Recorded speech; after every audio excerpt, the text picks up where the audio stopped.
On now? On. So hello everyone, great pleasure to see you here, and especially great pleasure and honor to welcome Professor H.A. Ranganath. And this has been a visit which is long in the making, and the last time's Omicron lockdown and other events didn't allow us to have this when we wanted to, but it's very nice to have this. This is on the occasion of Professor Ranganath's receiving the Sunderland Hora Medal of 2020 from the International Science Academy.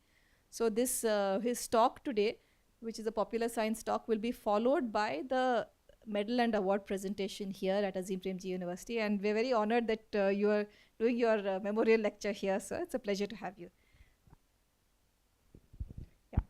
He has a very long and very illustrious career. Difficult to do justice to summarize this very quickly, but let me just tell you that he's been working for close to 50 years on the evolutionary genetics of Drosophila, and has pioneered a lot of evolutionary genetics work of Drosophila in India. So some examples of, for instance, he's been maintaining populations of Drosophila, since many of your biology students, for over 900 generations. Right? In Mysore, at the University of Mysore, where he was for many decades, he established a national facility for genetic stocks of Drosophila, as well as a unit on evolution and genetics. And he's also the president of the Indian Society of Evolutionary Biologists in India. And amongst various other things, he was, of course, heavily involved with education. He's been the Vice Chancellor of Bangalore University. He's been the Director of the National Assessment and Accreditation Council. So a number of other initiatives in education more broadly in India, apart from the specific research that he does. He's a fellow of all three Indian Academies of Science, that is the Indian Academy of Science in Bangalore, the International Science Academy in Delhi, and then the National Academy of Sciences in Allahabad. And he's received, of course, the INSA Young Scientist Medal, the UGC Career Award, and the Golden Jubilee Award from the University of Mysore. He is now, of course, as I said, going to be awarded formally the Sunderland Hora Medal of 2020. But I don't want to stand between you and his lecture anymore. So it's a great pleasure to welcome Professor Ranganath, and I'll now hand it over to him.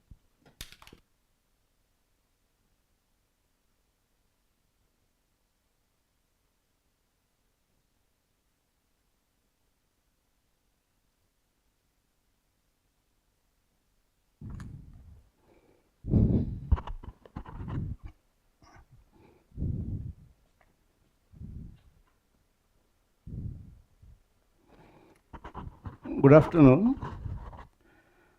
It's my pleasure to be here to deliver this lecture. Before that, I'm extremely grateful to the organizers for accommodating me here to deliver this lecture.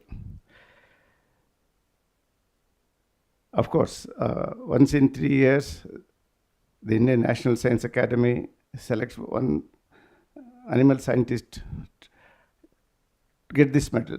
Sunderland Hora was a former ZSI director, Calcutta, and he has done a lot of work in fisheries, etc.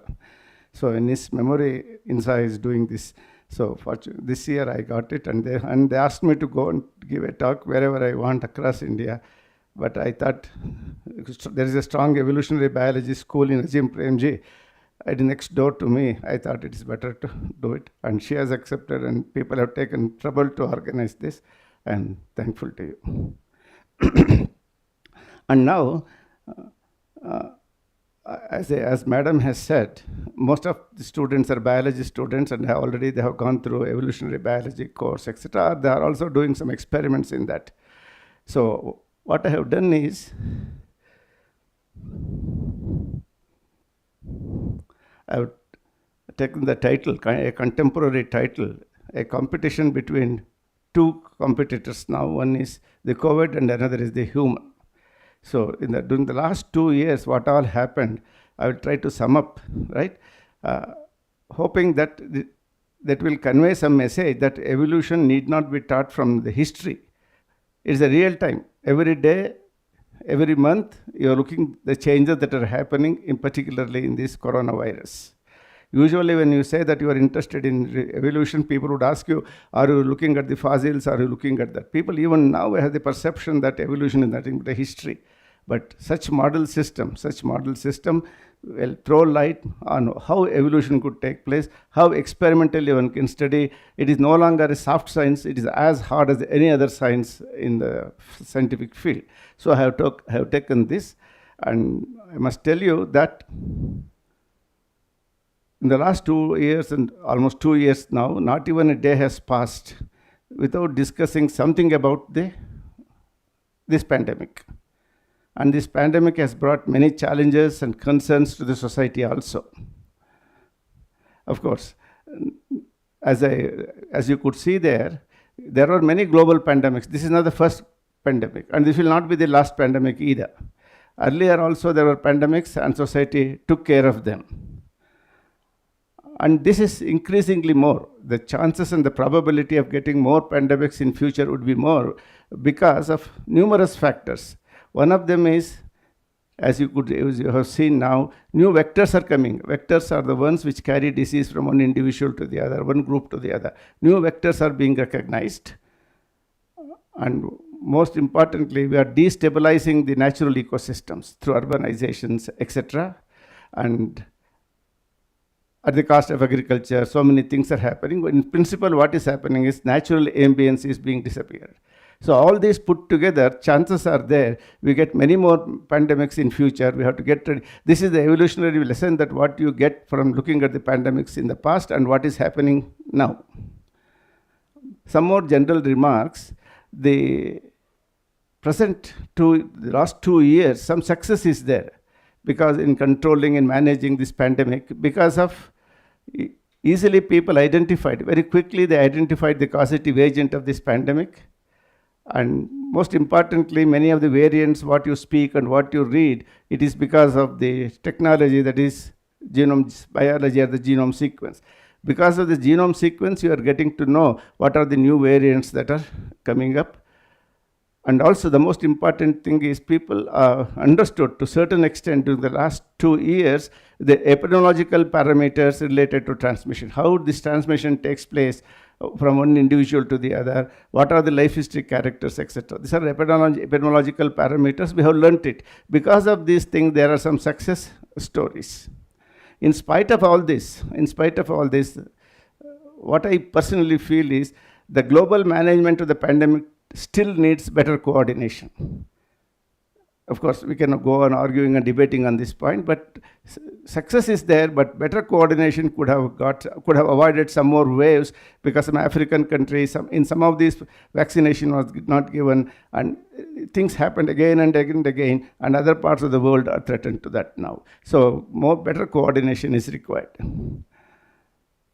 And most importantly, particularly such pandemics, what we need is active science outreach, so that public has to realize that their role in this management of the pandemic, not only the science, but also the outreach to the society, to educate them, to sensitize them what they have to do it. And other thing is, we have to educate the policymakers. That is more important. The policymakers are the ones that they make policies, so that all of us have to follow and then contribute to the success of controlling this pandemic. Therefore, public involvement, informed decision making, and the science behind it are the three important strategies one has to be taken care of. As you are aware, in the last 2 years, many policy decisions were made during the anchors asking a question on the TV, and the decisions are made on the discussion on the TV now. And sometimes in the press conference, policy decisions are made. Of Homo, these are the things to be avoided, because many decisions what we take need to be supported by empirical data. Without data, if you make a policy or a rule or a regulation, it may not be successfully implemented. Of course, during these 2 years of pandemic, the entire society is affected from different angles, from different sources. Before I take up the topic proper, let me share some of the things that society was exposed to this particular challenge. But as you all know, that one is social behavior now. Social behavior is damaged, and every family, every institution has a different type of impact of this. Of course, again, one can make a project out of this, and I realize that some of the students and the faculty of this institution have taken up such projects.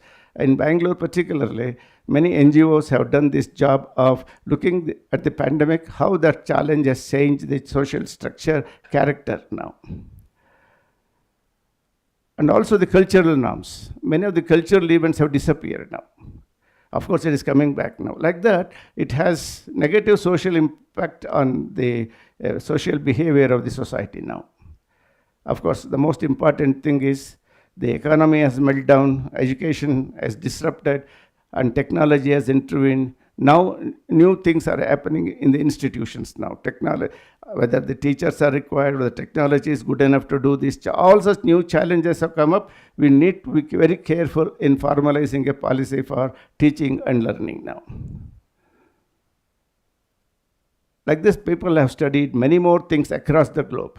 So that's why some of the sociobiologists call this as worldwide social experiment.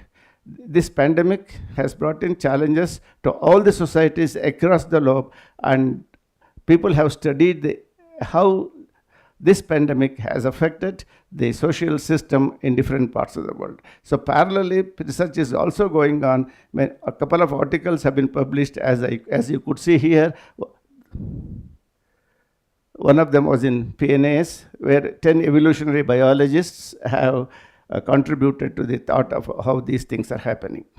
So like that, one is a biological experiment, another is a social experiment that have been studied, that still the things are going on to understand more and more about the pandemic, and also the lessons, what we learn from this may help us to plan for the future pandemics.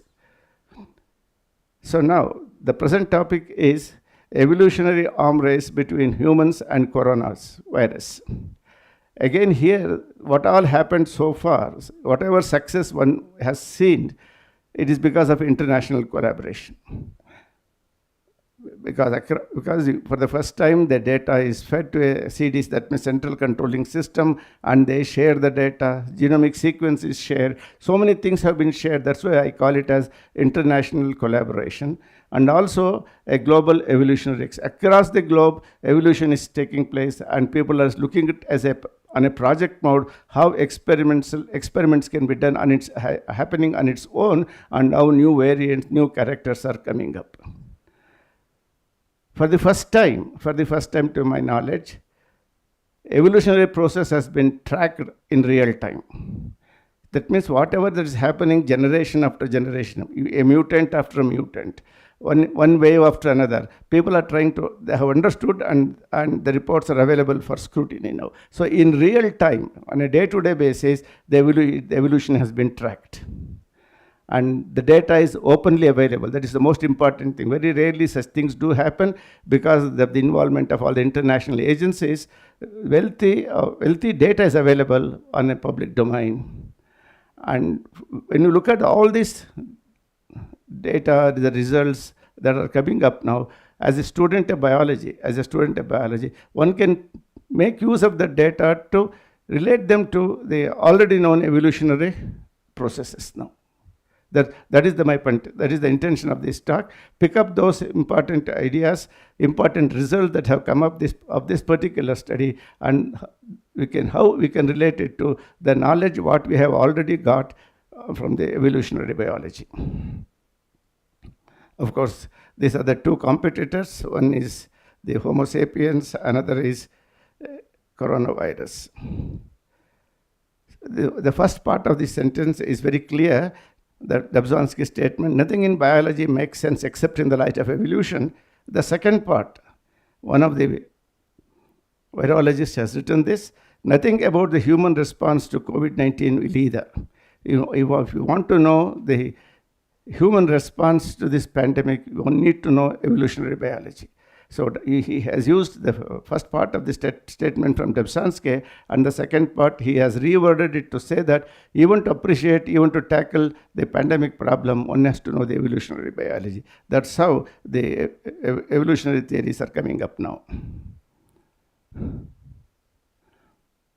So here, when you look at what all happened during the last 2 years, one can look at the strategies of the pathogen. Pathogen is not yet disappeared.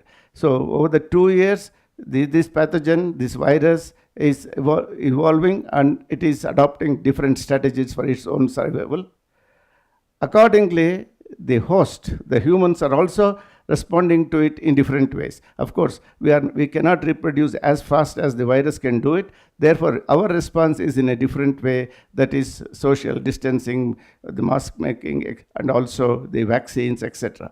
So with the evolution of the virus on one hand, its strategy, to counteract that, the humans also have responding in different ways.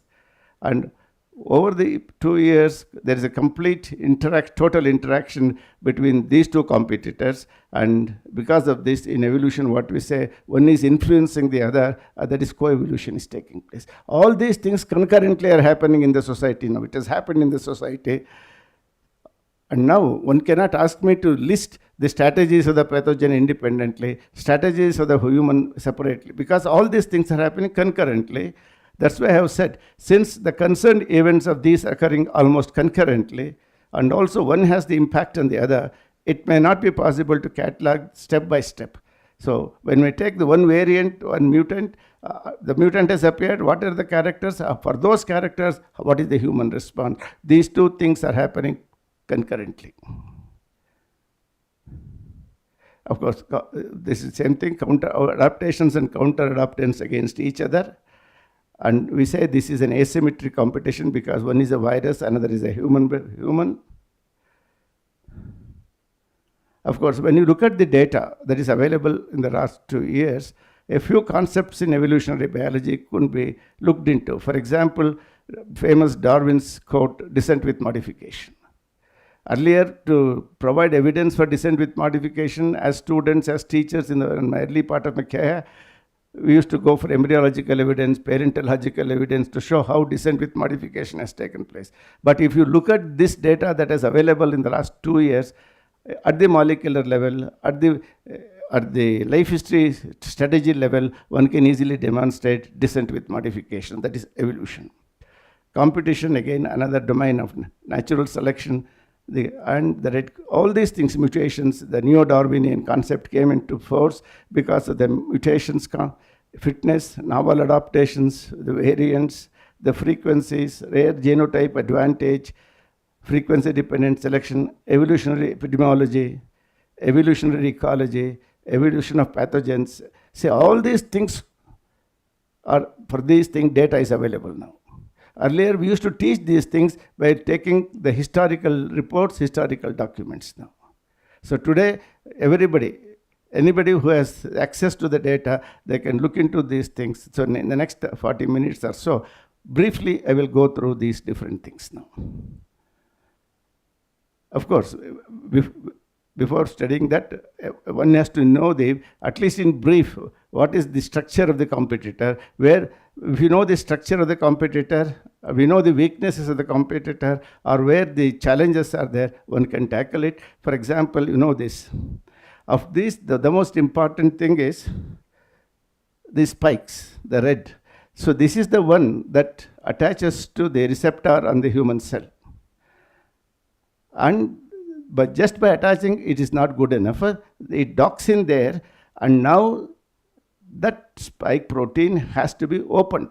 Only when it is opened by an enzyme, the RNA present in the virus will get into the human cell. So, as you could see here, the spike protein forms the club-shaped protrusions, red protrusions that stick out, and that's why the name is the corona. And these protrusions bind to receptors on the host cells. That is the crucial stage. If you have something strategy to stop it, then you can, to a certain extent, control the pandemic, right? And now it docks in there, but just because it attaches to the human cell, that is not enough. The proteins that are the amino acid polypeptide chain present in the spike protein, of course, the genome has 30,000 bases. So now, for example, what has to happen is that when it docks in here, as you could see here, that the spike protein has to be opened now. spike protein, but the polypeptide has to be opened. And who is opening it? An enzyme present in the human cell now. The enzyme which is present in the human cell helps the spike protein to be opened, polypeptide is removed and cut, and then the RNA gets into this. So we are helping the RNA of the virus to get into our body now. So there is a sensitive region in the spike protein amino acid sequence on which the enzyme operates now. If the sequence is not available, our enzyme cannot operate it. So this is a very crucial step in this interaction. So if you have a strategy to stop this interaction, or if you change the property of that enzyme, then also you can control the pet. People have tried to evolve strategies. First stage is to docking of the spike protein to the human cell, or after docking, if our enzyme is not in a position to cleave it, then also it is possible to control it. Then the RNA gets into the cell, and now, as you know, any virus that gets into the cell, host cell, it takes the machinery now. It exploits the machinery of the host and does its business, and it multiplies now. So like this, people have understood. In brief, I have said this is how it works. See, this is for example, this is the receptor that is present in the human cell.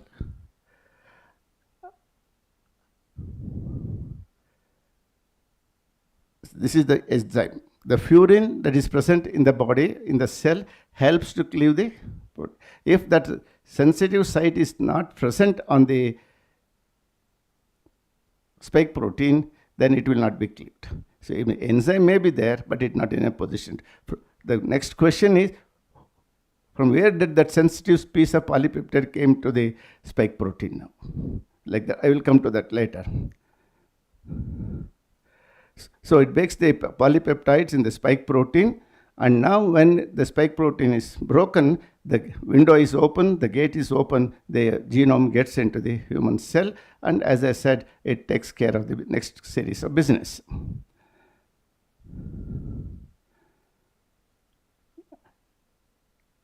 People wanted to know from where exactly this sensitive polypeptide site in the spike protein came from.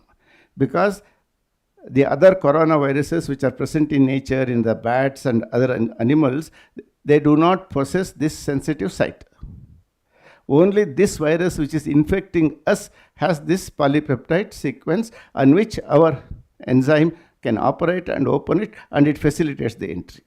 So people are looking what is the evolutionary mechanism by which this particular polypeptide site is got into the spike protein. So controversy, as you may remember, that controversy, what happened was, as usual, the biologists think of what is the origin, then they looked into the origin of this virus, because the relatives are there in bats. See, one important thing all of us have to raise: bats accommodate plenty of these viruses, but immunologically they can tolerate these viruses. But they tolerate, but they will transmit it to the other animals now. So two possibilities were there. One is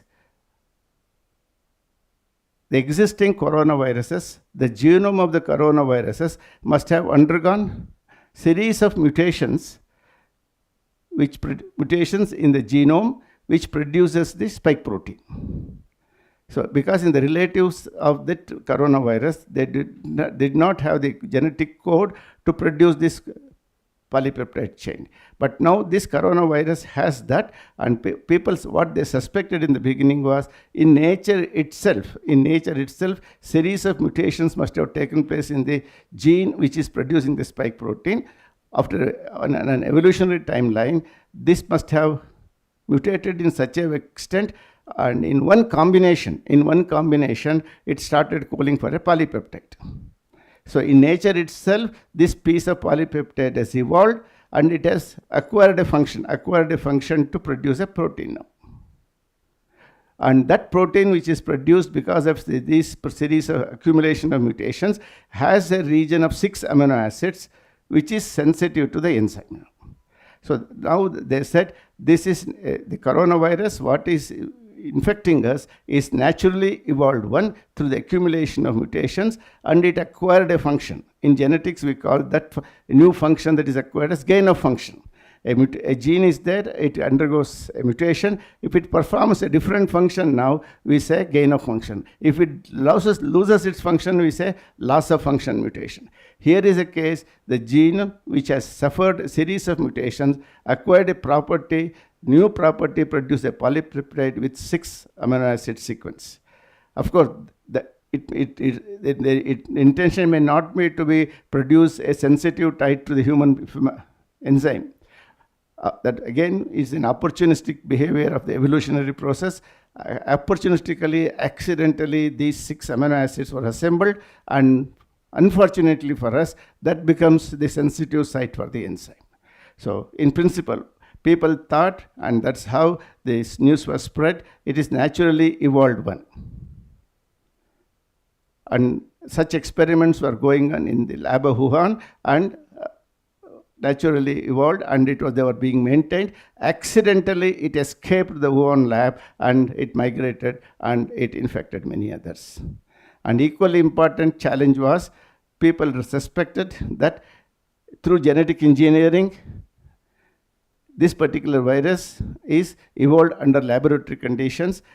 Today it is easy to, through genetic engineering, introduce a piece of genetic material to that gene which was coding for spike protein to code for these 6 amino acids now. So it is no longer a challenge for people to do such things, and therefore one group suspected that the spike protein, which has a sensitive site for the human enzyme, must have been introduced artificially through genetic engineering into the genome, and therefore that particular virus, which has that sensitive site, can be easily attacked by the enzyme, human enzyme, and RNA can get in. So one is naturally occurring, another is lab engineered. These are through alternative theories, arguments were going on. Then at that point of time, the WHO sent a committee to look into what is happening in Wuhan, and the results were, they said, the committee gave a report that it is not naturally evolved, but it was already present. It is not laboratorily produced. It was already present in nature. By accidentally, it escaped the Wuhan lab and it infected others. So the report said that this particular virus, which has initiated the pandemic, is of zoonotic origin. That is, it has originated in the animal, not in the lab. Of course, when the report was published last year, again series of contests were made, and again WHO was forced to send one more committee to the same lab. And as you know, the result is the China did not allow the second visit. Therefore, even today, people are not in a position to say whether it is naturally evolved virus or laboratory engineered virus. That's how this. So this is about the origin of that particular virus. Of course, I will not discuss about the origin of the human beings. Now, you know human evolution. So one origin is, I have a doubt whether it is natural product or a genetic engineered product, and another competitor is human evolution. What is particularly in human evolution, our potent agent is our immune response. All of us are survived just because, as long as our human system, immunological system, is good enough to tackle the incoming infections of the foreign bodies, we are safe. So in brief, particularly for this virus,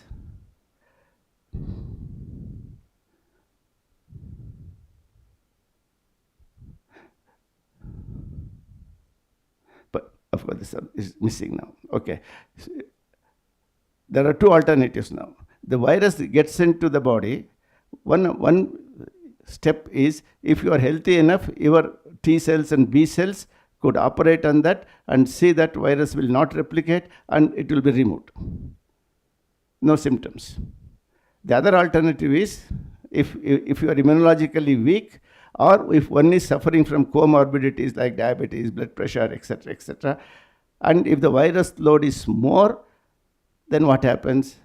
he suffers from the all the symptoms what you have read in newspapers, and finally it may lead to a stage wherein the respiratory system is going to be affected. At that stage, all clinical health parameters have to be taken care of. So there are two alternatives. One is, if depending upon the immunological system, you can clear it easily without like any other flu. Or if you are immunologically weak, if your T and beta cells cannot recognize this incoming new virus, and also if one has comorbidities, and that individual will suffer. So many, you must have heard, like the spike, etc. would happen, and finally one has to provide assistance for him to breathe properly, and then so one is a responder, another is a not responder. So these two alternatives. So what all human response that is going on is for the second alternative. How to tackle when our immune system is not in a position to take up this particular challenge. So the human response comes from that. Whereas the virus response is multifarious responses now. It has to survive. In order to make sure it survives, it is doing so many tricks and strategies. Next, I will tell you how these things are happening, and it is also continuing to do that. And on our part, because of the technology, etc., we are also trying to combat that particular one. So now, that is from one side is the immunological system to be strengthened. If our immunological system is not strengthened, what are the alternatives? Next we'll come to that virus, or the vaccines, or the masking, the social distancing, so many things. That.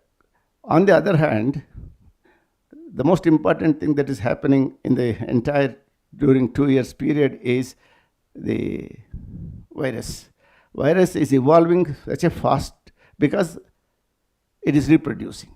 And it not only reproduces, when it reproduces, the genome replicates.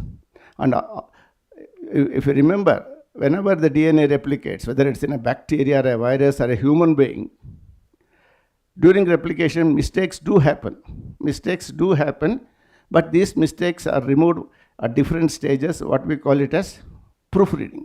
So at the end of the replication, when two molecules are ready to be released, 99.9999% mistakes are removed. So people say that out of 3 billion nucleotides, chances are there 0.001% mistake might have escaped. Otherwise, it's a perfect fidelity of the replication could be seen, precise. But in this virus, such a proofreading mechanism is there. In spite of the presence of proofreading mechanism, but it is not as perfect, as precise as one can see in other bacteria and human beings. Mistakes do creep in. That means the genome size is 30,000 bases now.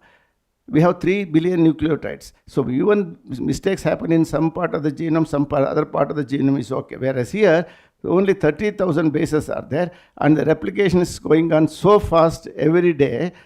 That means many mutations can happen every day now, in spite of proofreading mechanism is there. And these mutations bring in new characters now. As you know, these mutations are the raw materials for evolution. Charles Darwin recognized variations, diversity, but he was not in a position to account for the origin of these variations. And as you know that when once neo-Darwinism got into the flow, with the population genetics coming into existence, people realized the first evolutionary event that could produce variations are the mutations. Now we have many more ways of producing variations. The most important thing is the mutation. Equally important is meiotic recombination. In virus, meiotic recombination is not possible, but viruses are going through the replication process, and they are producing variants. And one has to remember here that 30,000 bases are equally responsible for producing mutants. But the most important part, which is suffering high frequency of mutations, are the ones which code for spike proteins. That is the one that is creating a lot of trouble for all the treatments now. For example, as I said, regional international collaboration, by using some statistical procedure, they get the data from across the world, how many individuals are infected, if wherever genetic data was available. Equally important thing that all of us suffered in the last 2 years is genetic data was not available. How many infections, how many people died, how many people because of this. So many, every time during discussion, people used to question the data that is coming up. Anyway, so during March 21st, the number of infections would be more than 384 million across the globe. And using the statistical procedure, they said 10 to the power of 17 to the 10 to the power of 21 copies of the viral genomes were produced. When so many copies are produced by replication, just imagine the quantum of mutation that would have crept into the population. Particularly the receptor binding proteins of the spike protein. See the second point, there were, as on that day, in spike protein itself, there were 90,000 mutants. Each spike protein brings a new character, and globally they could recognize 90,000 mutations. And that means so many variants are already available last year in the natural population. But all of them did not survive because our immune system or the vaccines produced could take care of them. Only those which could not be taken care of by our immune system or by the vaccines, they survived and are available even today in the natural populations. In population genetics and evolution, there is also a concept what we is called mutational meltdown. That means, I said 90,000 mutations were accumulating there. Of course, in all the genome of human beings or in Drosophila or elsewhere, usually we have a region called hotspot. Hotspots are the regions where mutations could accumulate. In spite of proofreading mechanisms, mutations tend to accumulate at certain regions. That means mutations are not distributed randomly all along the length of the genome. In some part, the incidence is more. You call that as hotspots in the genome. Now, population geneticists ask the question, how much mutations, quantum of mutation that an individual can accumulate in the hotspot region? Of course, in human beings, it is difficult to do such experiments. They did it in bacteria, they did it in virus, and the new concept came up, first concept came in 1990 itself, and in 2020 also again re-established, and they call that phenomena as error catastrophe threshold. There is a threshold. Beyond that threshold, if mutations happen, the individual succumbs. And also some people call it as lethal mutagenesis. So that means there is a threshold in principle. And now people are looking for this threshold in this virus now. So people are using this population genetic phenomena of making that in virus to reach the threshold, thereby even if it replicates, it will not survive now. So one of the important strategies the population geneticists are doing now is looking at the threshold of this particular virus, to what extent it can accumulate mutations. If it goes beyond that, it is no longer viable. So they want to introduce as many mutations as possible through mutagenesis and see that it will no longer survive. Of course, it takes time to do such things, but now one of the evolutionary genetic phenomena is helping these biologists to make use of that concept of mutational meltdown to control this particular virus. And now, the challenges faced by the virus. Virus happily enters into the body and it replicates and creates problems for us. But it has to resolve many challenges. Challenges with regard to when it enters to the cell. The immune system of the host is what makes some of them better fitness landscape claim. That means they escape the immune system. They escape the immune system, therefore they survive. The first challenge for any virus is to avoid the impact of the immune system. So then they can survive and they can climb the ladder. What is happening now is it is difficult for the virus to do this job because all our immune systems, we have an event what we call immunological memory. If once infection takes place, our immune system remembers that antigen, and if a similar antigen infects again, without losing time, it can recognize that particular antigen and it can tackle it. So such immunological memory would be there, and therefore viruses also have to take care of these things. So this is another challenge that it has to face when it enters. That means virus is always facing successive challenges year after year, generation after generation. So here comes the natural selection. As I said, 90,000 odd mutants were available, but many of them did not survive. The ones which survived which escaped the immune response of the individual, and also which came out of the immune memory of the individual, they survived. That means they had a better fitness. So here people have measured the variants that replicate better and also that can avoid some of the immune responses, have chances of survival now. So now experimentally you can show out of these 90,000 or whatever it is, variants that are available, which are more fit than the others. And how did you calculate that? The calculation is based on in how many individuals that mutation was there, and in how many individuals it survived, replicated, and passed on to the next generation. So natural selection can be easily quantified in such animals, in such persons where such infection has taken place.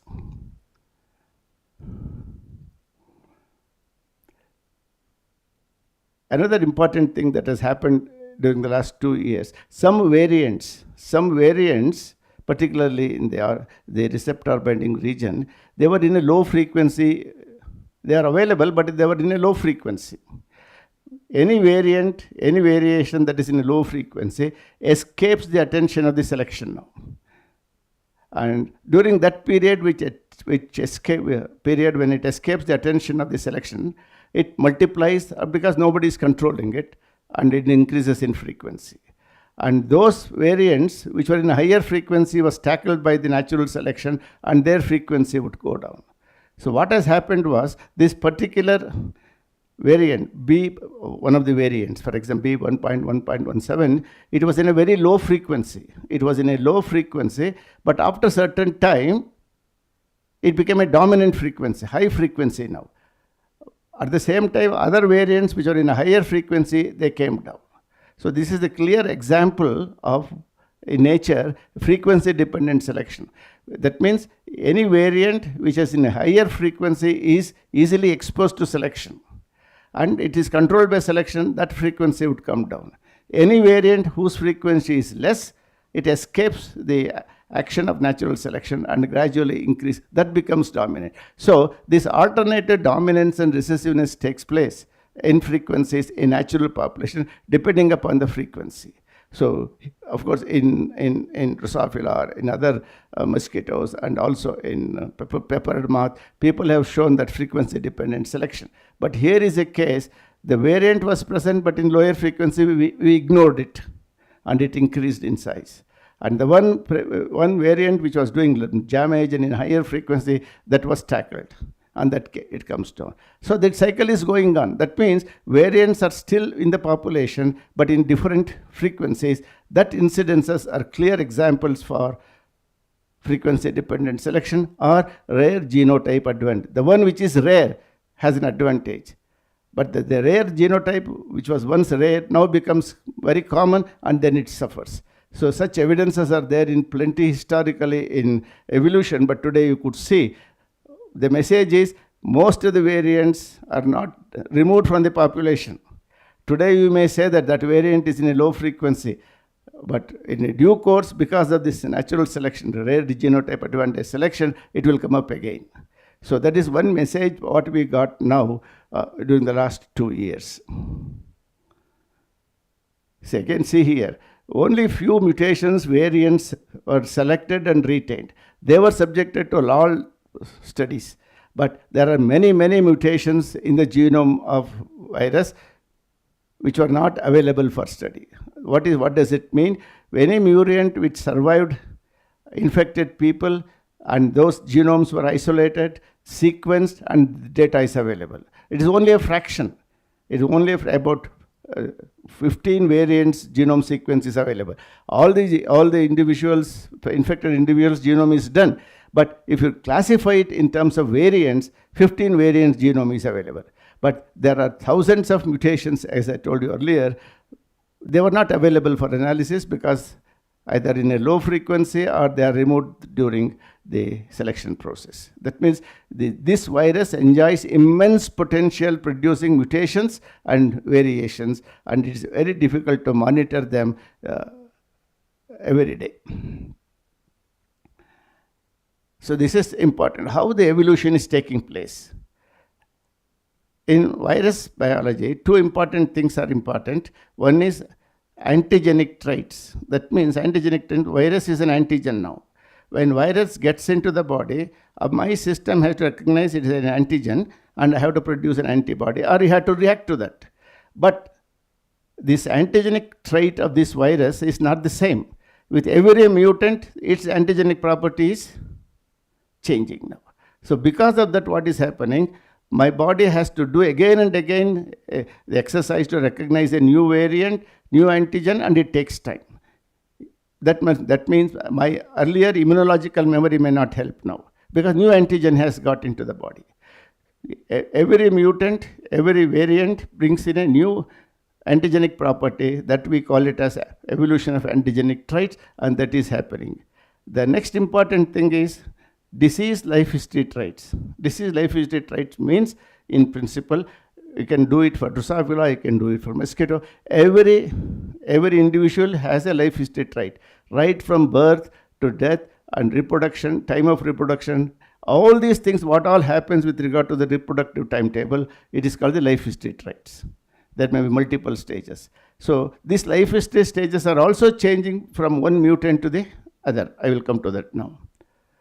This is the one which gives us evidence, sufficient evidence to show descent with modification, because one mutant is different from the other. The second mutant is derived from the first mutant with a modification in the antigenic property, with a modification with changes in the life history traits. There is the origin of diversity.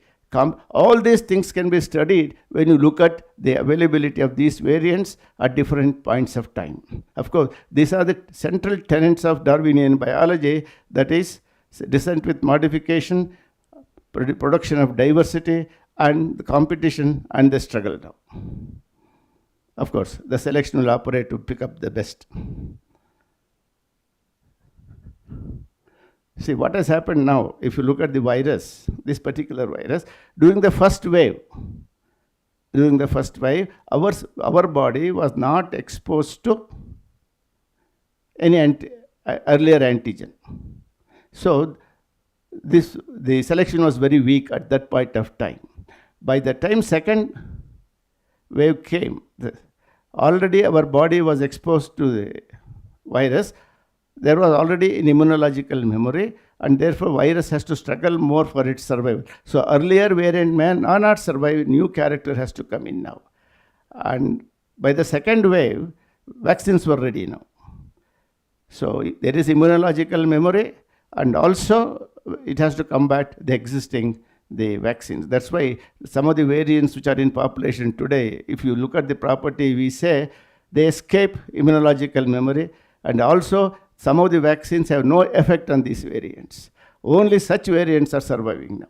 So that's how we call it as antigenic evolution has taken place. It is taking place continuously now.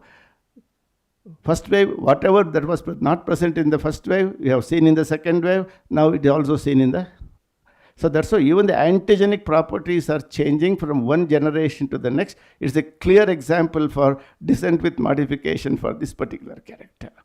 And now we are on the threshold of completing the third cycle with more vaccines, etc. And already in some part of the globe, gradually fourth wave is coming up because we have new variants, new mutations which escape the immune system now. The most important is the life history trait, which we usually ignore. What exactly these life history traits, particularly the coronavirus? Usually you must have read in newspapers, transmission rate. The transmission rate varies from one mutant to the other, right? Asymptomatic infections. That means infection is there is no symptom in the patient, but he harbors those viruses, and because he is asymptomatic, he will not take care of the protection, anything, he will transmit them to the others. Disease progression, disease virulence, combination of all these things, pleiotropic effect of the mutation. All these put together contribute to the life history trait. Mutation, variant, rate of replication, infectivity, survivability, all this put together decides the life history of a particular virus now. And the combination of all these things would decide the fate, whether that mutant could survive, whether that variant could survive in the population or not, depends on this particular set of life history traits. And now the most important thing is how many mutations are responsible for all these life history traits. Whether a single mutant can do these things or multiple mutants are required, people do not know. But one can easily track how these life history traits are changing from one generation to the next. So based on the available data, you must have read these things, variants of interest, variant of concern, and variant. And all these classifications are made based on the properties of the life history traits. For example, I will give you one example. Receptor binding ability, reduced neutralization by the antibodies, decreased susceptibility to the treatments, potential diagnostic impact, etc. That means these characters are different from variants of interest, variant of concern. That means a few mutations are classified as the first category, then the second category, and because of these things, I will give one example now.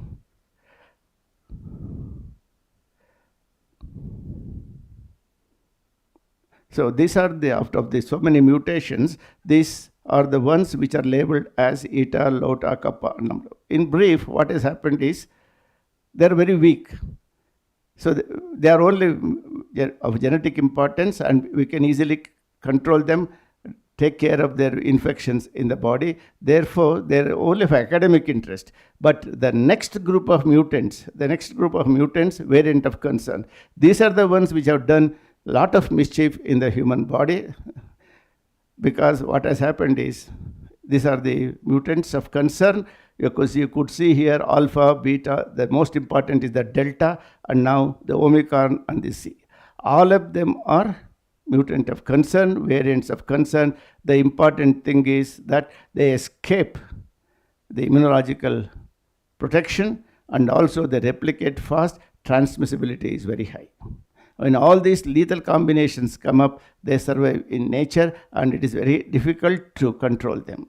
And now, as you have see that the sixth one, Z, also it is also changing so fast in the last 1 week, and new variants are coming up now. So these are the ones which are labeled as concerns. Again, I repeat, this classification is based on how the life history traits are changed over a period of time. One variant is descended from the other with certain modifications. Of course, fortunately, this variant, which they want to call it as various of consequence, is now so far occurred, because if a mutant comes with this particular property, that means there is no treatment available for that.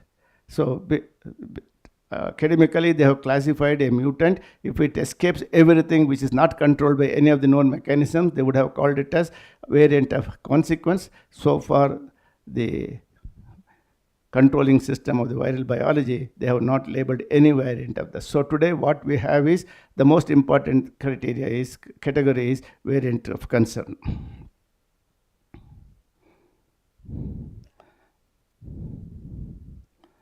So of course, this is, as I said, the evolution of the fitness is changing in all these mutants. See, the first mutant was the Wuhan strain. The Delta came, and its characters are so different, and virtually it replaced Wuhan strain now. That's how one has to be careful now because of the Z. During the first wave, there was no variant particularly in India, and that variant was available in China. Similar to what is happening today. Today is that C variant is common in China, but it is not present in India till day before yesterday. Only yesterday a couple of reports have come. So during the first wave, what happened? What the variant which was in a very, very low frequency in India, it climbed up and dramatic changes happened during the first wave. Similarly, today, the Z variant, which is very common in China, though it is very insignificantly present, we do not know when it picks up. These are two parallel situations. The first wave situation and the present situation has to be combated because of the lessons what we learned from the first strain.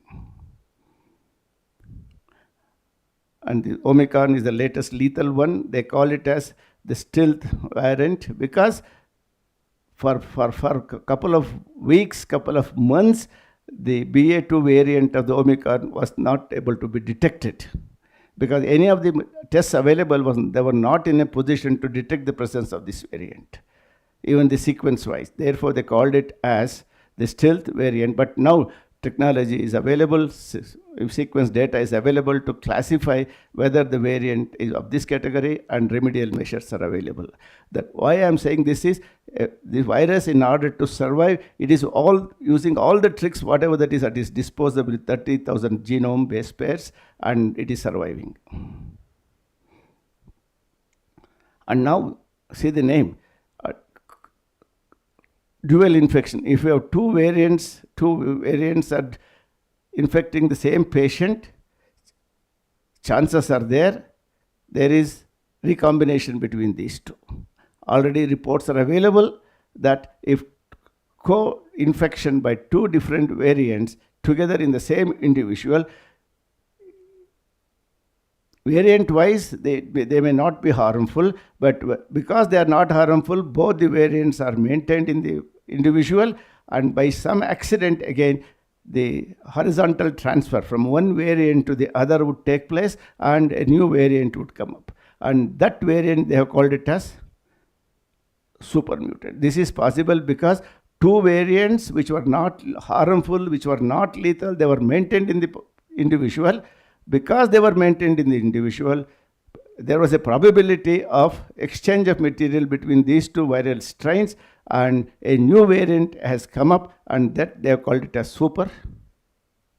Already such things have happened. That means the viruses are using mutation as one potential force for creating diversity and new forms of viruses, and also they are using the recombination now. So there are XD, XF, XC. These are all the evidences of recombination that is taking place, and therefore it is becoming more and more common in China and other parts of the globe now.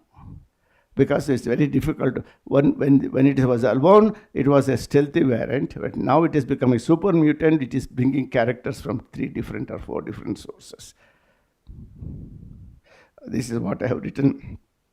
In India, there was no report of this mutant, but now, only last 3 days, the genome data is available to show at least in 3 patients such sequence. So what we have to remember now is the first mutant might have reported in Africa or in UK or in China. A similar mutant is appearing now here. That means same mutation is happening independently in different populations across the globe. One should not think that the mutant, what has happened in China, has traveled here. That was earlier interpretation, but it's not so. First report is there, but as identical mutation has happened in other parts of the world, like that concurrently you are reporting this thing. It is not because of the travel.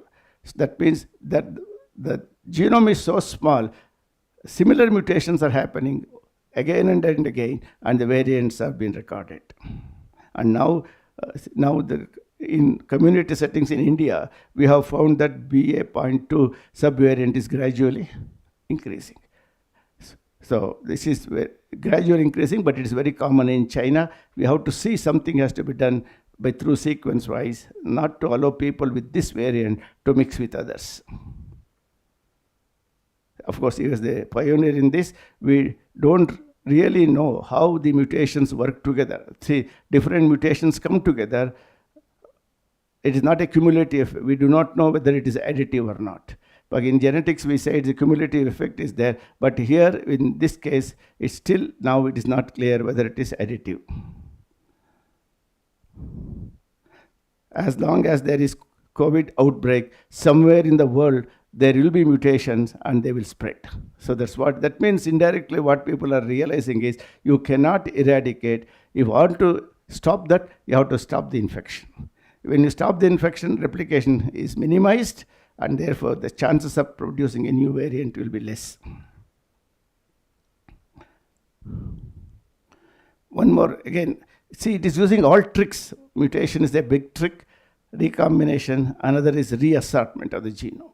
What all we see in bacteria, or a Drosophila, or elsewhere, all those tricks are being made use of by this virus now to produce new characters. Earlier it was not possible. Because of the genome sequence that is available, people could see how things are happening so quickly. Even before we realize the products are available in natural populations. And this is the most dangerous one that has happened. In tissue culture, there are a couple of reports. The virus genome is in the body. It is not harmful, but somehow the viral genome has got into the nuclear genome. That means on the nuclear membrane, it must have sensed a receptor, and it has sent the viral genome to the nuclear genome, and it has become a part of the nuclear genome of the human beings now. Of course, it has happened in tissue culture, but people are looking at whether that virus that is present in a normal human being, which is not sensitive and which is not harmful, if it would find receptors in other parts of the body, what would happen? That means already such transduction is going on in some tissue cultures, and people are looking at the possibilities.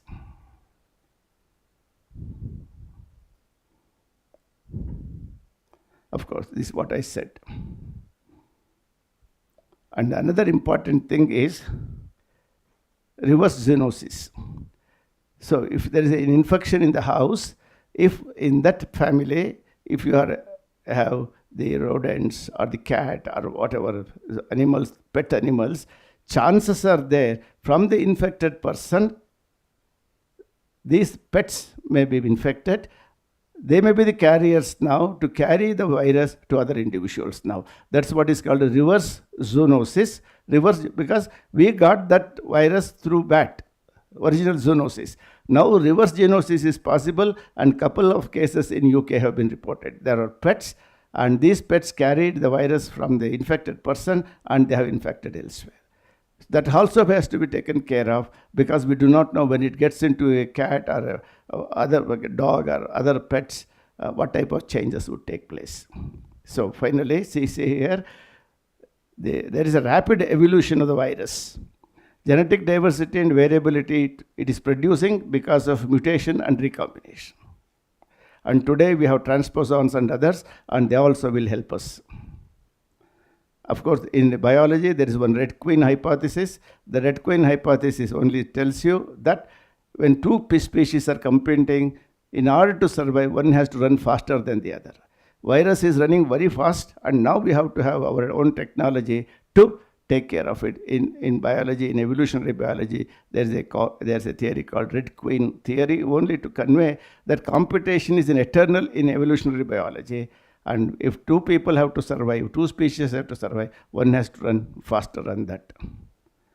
And this is the triumph of science, because only in January we got the information about the virus. The genome sequence was available after 6 months, and now within 8 months, vaccines were. Earlier people used to say that we need years to produce vaccines. But today, in the last year, because of the new technique, because of the genomic sequence that was available, the time is reduced. Today we have about 26 vaccines that are available in different parts of the world to take care of it. That's the big success of the science, and that challenge came up because of the virus now and because of the genome data. So here I quote, "There is no doubt that human survival will continue to depend more and more on human intellect and technology. The vaccine production is a clear evidence of the human intellect and technology." Of course, you know that there are always confusion about the dose, about the periods, first dose, second dose, and the uncertainties are there. Policy makers have to take care of these things. Of course, this is very important, epidemiology. Only now the country has realized the importance of epidemiologists, because epidemiologists are the ones which predict the rate of transmission, pathogens, etc., and they build up models. Based on the models, they can evolve strategies. But as what has happened was, we didn't have a well-known epidemiologist in the country those days, and therefore even today a model is not available to predict what will happen in the third wave, what will happen in the fourth wave, because they build up a model like this. But for every stage we needed a genuine data. Data was not available. Next, see here, because of lack of crucial information, that model, that means we need to have a system where we get trustworthy data. Because the data, if you start doubting the data that is available from nature or from the observers, you cannot build up a model, and therefore people finally confessed that lack of crucial information. And you know that waves is a very common terminology, and these waves, because rise in the infection, come down. When it comes down, we relax, and when we relax in that particular period, the virus multiplies, that virus mutation, our waning immunity, all these things happen when it is in the low profile, again it goes up. So this is repeatedly happening, and the factors which contribute to that wave, that is transmission rate, mutation, waning immunity, etc., etc. Of course, this is an example. This is a picture of yesterday in India, how the first wave, the second wave, and the third wave. Of course, third wave, we have not got the symptom of the fourth wave yet. You see the red one. The red one tells you the waves of the infection. But you look at the global picture, see here now, already fourth wave has started in some parts of the world, particularly in March itself. Already another peak is coming up because of the new variants that are coming up. And these variants, which may be in some corner of the globe, we should be careful. Such variants, if it appears in our part of the world, we should take care of it through sequencing. Of course, the other thing is to produce population immunity, and people suspect it may happen by 2025. And competition is going on between man and virus, and not only between these two, between one variant and the other, etc., etc. And one can study, the data is available for all these different types of competition in nature now. And please read the last one, which is very crucial for our system. Virus is a single man army, and he takes all its decisions. Whereas in the human population, in management, they call it as human oligopoly, wherein multiple policy decision makers are there, multiple committees are there, multiple task force are there. Such things are not available with the virus. So people say this is very crucial to make a coordinated effort by the policy makers to say you will come out with a policy where with mutual understanding and with reliable data. Multiple task forces, multiple policy makers versus single.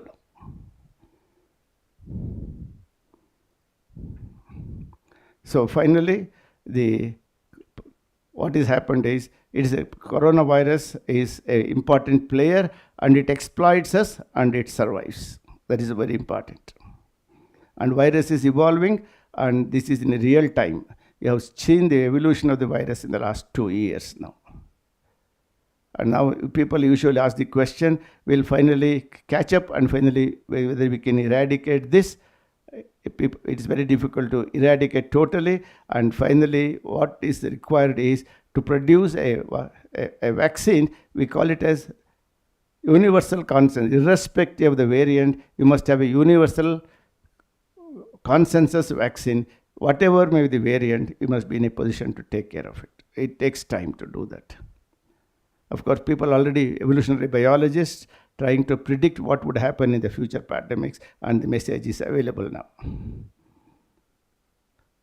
So, final message is, what will be the outcome of this race? It looks like a nip and tuck between the virus and the man. COVID-19 could become a seasonal problem like influenza, or mild but endemic. It may be in some part of the world, And finally, people say, even the WHO's people said that in future we may have to coexist with it by taking all precautionary measures. So finally, I quote Darwin: "In the long history of humankind, animal kind too, those who learn to collaborate and improvise most effectively have prevailed." The success so far, what all happened at the societal level, is because of collaboration of different disciplines in the science itself, and also between the collaboration between the policymakers and the scientists. So such a collaboration should prevail. Trustworthy collaboration should prevail. And Charles Darwin has used the word collaboration those days itself. At that time, there was nothing like that. So it is a clear message. At least in future, we need to collaborate among different labs, different expertise to evolve a strategy which could save the mankind. Thank you. Sorry, I've taken a bit more time. If there are any questions, I can ask. If there are any questions.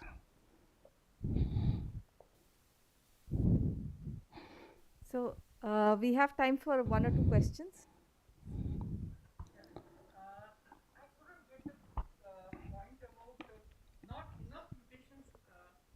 I couldn't get that point about not enough mutations available for study, because India is a different scenario. In many other countries, throughout the pandemic, systematically a certain fraction of positive cases genome was being sequenced, and today if we see, something like 5 million sequences are available in the database. So this is, and I couldn't get the point when you said that not sufficient number of mutations are available for the study.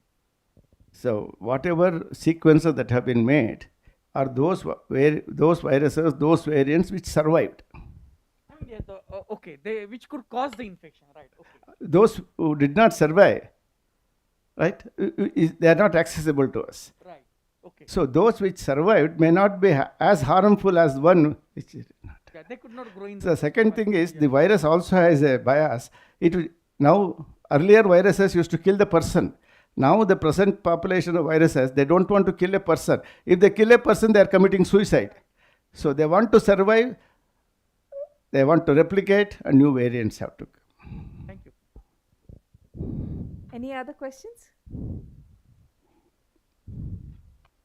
No. With that, yes.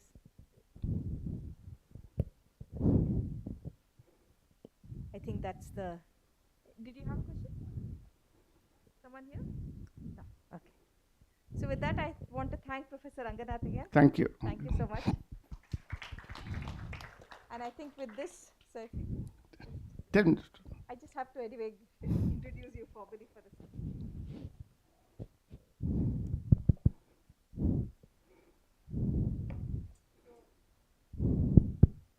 It is my great pleasure now to formally institute the Sunderland Hora Medal Award, and I will just read out the citation. Sunderland Hora Medal is a subject-wise award established by the Indian National Science Academy in 1957. It recognizes outstanding contributions. It recognizes outstanding contributions to the discipline of animal sciences. The medal is awarded once in 3 years since 1960 to an eminent scientist whose scientific work has had an impact over a considerable period of time. The medal for the year 2020 has been awarded to Professor Hassan Annegowda Ranganath, FNA, Visiting Professor, Center for Human Genetics, Biotech Park, Bangalore, for his notable contributions to the cytogenetics of speciation and evolution. Since the early 1970s, Professor Ranganath has studied evolutionary cytogenetics of Drosophila, and he has pioneered the use of the experimental evolution approach in India. Interracial hybridization, followed by maintenance of hybrid populations for over 900 generations. He has documented A, the role of chromosomal changes in raciation, as well as the different strategies of selection during the evolution of new karyotypes. B, allosympatric raciation. C, artificial hybrid zones. D, changes in mating behavior and acquisition of incipient reproductive isolation. E, evolution of neosex chromosomes and dosage composition. And F, genomic changes during raciation. In a way, this is a real-time analysis of process and patterns of evolutionary changes, I think, as he is so well described in the talk today. Professor Ranganath has established 2 innovative academic branches at the University of Mysore. The first one is the National Facility for Genetic Stocks of Drosophila, and the second is the Unit on Evolution and Genetics. He was also the editor-in-chief of the Journal of Genetics during 2018 to 2020. This journal is published by the Indian Academy of Sciences. He is the founder, vice president of the Indian Society of Evolutionary Biologists of India. He has co-edited an e-book entitled Experiments with Drosophila for Biology courses, which is published by the Indian Academy of Sciences, Bangalore. In addition to these, as Vice Chancellor of Bangalore University and as the Director of the National Assessment and Accreditation Council, Professor Ranganath has contributed greatly to the cause of quality concerns in higher education. He is a Fellow of the Indian Academy of Sciences, Bengaluru, and the National Academy of Sciences in Allahabad. He is also a recipient of the INSA Young Scientist Medal of 1979, the UGC Career Award in 1986, and the Golden Jubilee Award by the University of Mysore in 1994.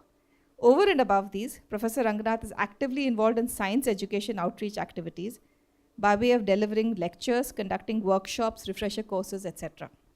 Professor Hassan Annegowda Ranganath was elected to the Fellowship of the Indian National Science Academy in 2006. And once again, it's our great pleasure to have you here with us at Azim Premji University and to actually formally hand over the medal of 2020.